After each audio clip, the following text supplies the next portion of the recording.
I wanted to share some of my story with you guys sometime, and I thought this was a great week to do so because Christmas is right around the corner next Monday, a week from today. And yeah, I think it's easy to forget what Christmas is all about because we just get all caught up in the commercialism of the whole holiday, and we forget really what happened and what it really means for us. So I'm going to preface this with a little something. I, in the last couple of years, have been understanding more and more what it means to do life with God. I had a few beliefs about God that completely were messing me up, and it wasn't true to who God was. One thing I believed about God was that He was an angry, distant God who was angry at me, and the only thing that kept Him from basically destroying me was Jesus coming to earth and dying for my sins. And basically it's like, God's trying to kill me, Jesus is standing in the middle, keeping Him from doing it, and it's because of Jesus' mercy on me that I'm alive. That's pretty much what I believed about God. You know, how He's angry and He hates sin and He's going to destroy sinners and all that whole thing. So I believed that about God for a long time. And who wants to be close to a God who's trying to kill you? Not me. So I believed that about God, but I still respected Him, and so I wanted to do the right thing, but that's what I believed about Him. And in the last couple of years, God started showing me that I actually am the perfect Father. I'm not an angry God. I want to be close to you. And so He started changing my belief about who He is, and that started changing my life.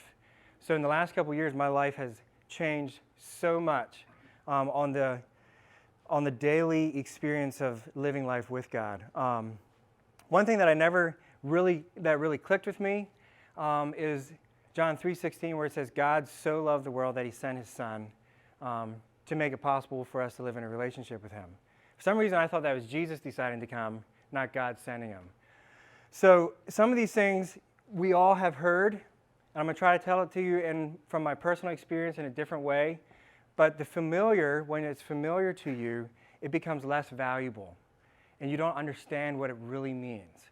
So try to think about this with me with brand new eyes. Look at it for this morning with new eyes and appreciate it for what it is. So the gift of life, talking about Christmas, living life with God is the true meaning of life and the greatest gift ever given. What I want to highlight there is living life with God. So some of us think we have to live life for God. Some of us think that God gives us life, or that we got to live life under God, or that because of God, He's like our vending machine, we can do whatever we want with God, like standing on top of Him, or He empowers us to do great things, and it's like we use God. So there's all these other ways that we can view God, but actually living life with God is where I think life truly happens. So try to stick with me on this. God's gift of life, again, I'm talking out of my personal experience, but these four things I think are huge, life-changing today. God wholeheartedly forgives us. God brings us into His family. God lives with us, and God has an inheritance for us. So I want you to think about God as a father. And some of us have had fathers who have not been perfect. Actually, every single one of us has had fathers in their life who have not been perfect. My dad is a great guy. He has wanted the best for me. He has tried to do the best, but he's not perfect. And I can say that because he's human. So there's things about my relationship with Dad that are not perfect. But God is the perfect Father, and so that changes everything. So think of God as the perfect Father that you would want in your life. This here is incredible. You know how hard it is to forgive somebody when they do something against you? It is not easy. But God sets the perfect example of wholeheartedly forgiving us. He removes even the association of our past failures from us. The Bible says as far as the east is from the west, and there's no measurement for that. It's not like the north to the south where you can actually measure. East to the west, it's just, you can't, it's not measurable. But the neat thing about this is he doesn't just forgive us, he gives us something to bring us from the bad place we're in to a better place. So he's not like saying, hey, it's okay, just keep doing your thing, I forgive you, I forgive you. No, he forgives us, removes that past from us, and then gives us something to go to a better place. So think of it this way. If I was a homeless person living on the streets somewhere in a cardboard box with some cold, wet blankets because of poor decisions I've made, and my father is the wealthiest man in the whole entire world, comes and says, hey, you did some things against me, but I forgive you. And instead of just letting you in your mess on the street, I invite you back into my house. That makes sense? So he's not just forgiving you, he's bringing you back into something better. That is life-changing, guys. Life-changing. That is called wholehearted forgiveness. Because if I did something against my father, and because of those terrible decisions I'm out on the street, he could just let me there. But he chooses to forgive me and brings me into a better place. He brings me into his family, back into his house. He adopts us as his own children. And this is where my life started changing, right here. I don't know if you've ever heard God talk to you like his son and call you son. But it is the best thing in the world. Seriously. I can't even describe it to you. But when God, the Father, says to you, Jason, my son, like it just changes your life. I could almost cry just talking about it. But that is powerful. It has changed my life. So he brings us into his family, and we get to rub shoulders with him every single day. So back in the Old Testament, there was times if you wanted to go speak to God, you had to go to the temple and then talk to a priest, and he'd go talk to God for you. There was a few people who would get to talk to God face to face as a friend to a friend. But with Jesus coming to earth, that has all changed. We can all talk to God as a father, as a friend does to a friend. Completely changes your life. So every single day, I talk about this with you guys. You've heard me talk about this all the time. I talk to God pretty much every single day.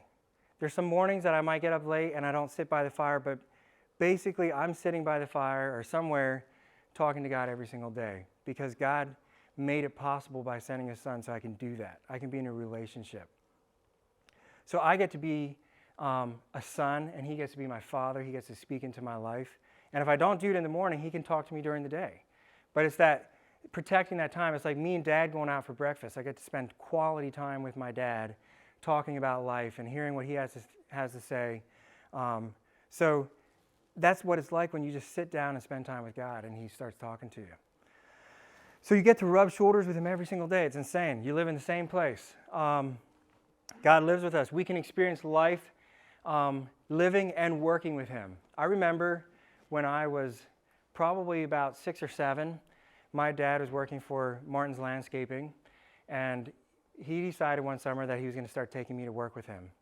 It was probably the biggest life-changing thing for me when I was at that age. Dad decided to take me to work with him and making me his right-hand man. We ran the hydro seeder. So they would go out and they'd spread the seed ahead of us, and we come along with this huge heavy hose spraying this blue stuff with straw and all kinds of stuff mixed together, hydro seeding the lawns. Man, I felt like so good because me and Dad were working together and we were doing things, this is what I want to talk about, we were doing things that I could never do by myself. Does that make sense? Because I was working with Dad, he was the leader, I was along for the ride, I got to do things that I could never do at 7 years old or 8 or however old I was. So the fact that we get to work and live with God helps us do things that we could never do on our own because it brings a supernatural element into our life and somebody who's much bigger. So when we get to work with God, life changes. And you've heard me say this, I would not be leading this company, I would not be speaking to you guys. The stuff that I don't like to do, that is not natural for me, I do because God tells me to, and he's with me, and he's leading. That's why I'm here, 100%. If God drops out of this tomorrow, so do I, 100%. I cannot do this by myself. I will not do it by myself. I can't. So that's the power of living life with God. This is the other neat thing. You know how many dads do we have here in the room? Get your hands up. Awesome. Want to be dads? There we go. So think about how you think for your children. You're trying to create a good life for them. You're trying to make sure that they experience life to the fullest. You're taking them to the park, or you're going sledding, or you're thinking about their future, and you're planning for your kids. You want to make your kids' life the best it can possibly be. You think about your kids a lot, and how can you make them successful, and what can you do to really make them a good person and really enjoy life. That is exactly what God does for us. So the fact that we live with him and we're his children, he is thinking about our future. He has better plans for us than we could ever imagine. And so we get to experience those when we live and work alongside of God. So I can say this because I just got done saying I would not do this without God. I can say that I love what I do, and I love what God has called me to, because I get to do it with God. It was better than I thought. He had some plans better for me than I ever thought would be possible. And lastly, God has an inheritance for us. My grandpa, Weaver, on my mom's side, my mom's dad, we just stopped in yesterday to see him, and he's totally unresponsive.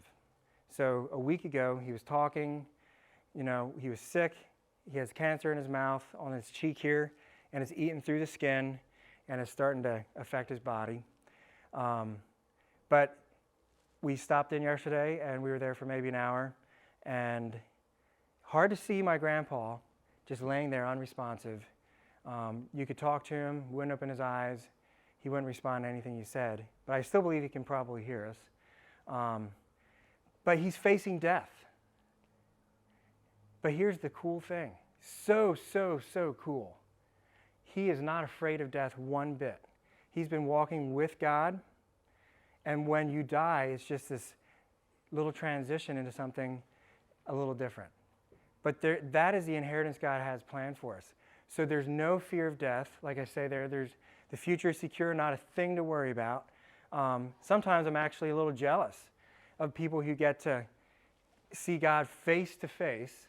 I've never seen God face to face, and actually have just that relationship like we do right here. We can just talk to each other. There's no hindrances at all. But that's what God has planned for us. So when we live life with God, our future's secure. There's no fear of death because he's got a plan, and we can know that he's going to be with us the whole way through, and we just get to experience that even more. So pretty incredible. So I want to end with this. To be a Christian, and I have that in quotations because Jesus never said to be a Christian. There's people that started calling people Christians because they acted so much like Christ that they're little Christians. So I actually shy away from the word Christian because there's so much meaning. We've been hurt by Christians. We think Christians are stupid because some of the things they do. I'm with you. There's some things Christians that I've heard us say like crazy. And it's just, what does Christian even mean? So to be a Christian or to be a follower of God is simply choosing to do life with God. It's simple but changes everything. That's the neat thing. Powerful things are often very simple, but they change everything. So when Jesus was here on earth and he was talking to the disciples and calling them, do you remember what he said?